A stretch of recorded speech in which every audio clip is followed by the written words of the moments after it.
Alright, here's example A. The directions say first find the markup or markdown. Okay, for this one, that's going to be this step right here. Then find the final selling price. Round to the nearest cent when necessary. Okay, so it says a pair of jeans were originally $58 and they are 15% off.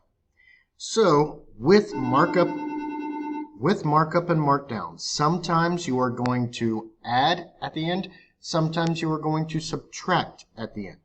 So if you are having a discount, if you're trying to buy a pair of jeans and it's 15% off, that means it's going to be less than $58.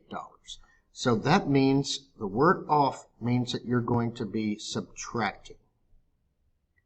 You don't want to forget that. Okay, so now what are they asking us to do? They first want to know what is 15% of 58. And just like I showed you earlier, I'm going to use the decimal method because I think it is faster. So this percent, I need to change it into a decimal. I move it 2 times to the left, and of means multiply. So now I have 0.15 times 58. Just multiplication problem.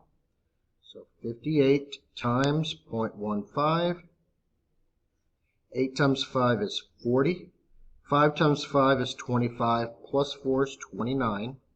I put a 0 here and I go to the 1. 1 times 8 is 8. And 1 times 5 is 5.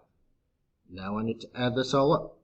0 plus 0 is 0. 9 plus 8 is 17.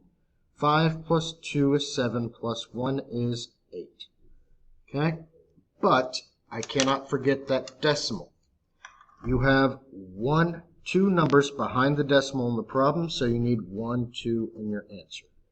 So that means $8.70. That's the dollar amount of the discount. That is how much they are taking off of the price. So that's our first step. Our second step is to find the new selling price. Step 2 is to subtract.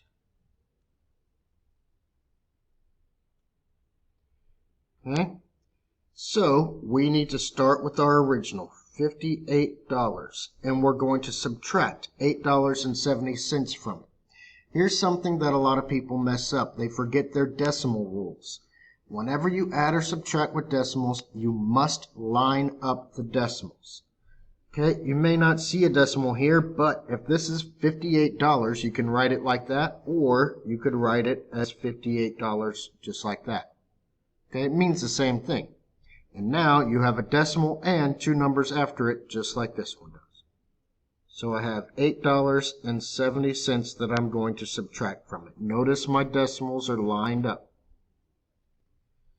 Okay, so 0 minus 0 is 0. 0 minus 7, I'm going to have to borrow. This is now 10, and this is 7. 10 minus 7 is 3. 7 minus 8, I'm going to have to borrow again. This is 17, and this is 4. 17 minus 8 is 9, and 4 minus nothing is 4. So my selling price is $49.30. Now, remember, our first step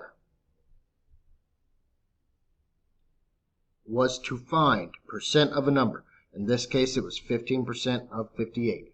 First step is to find the percent of the number. The second step is to either add or subtract, whatever your problem is asking you to do.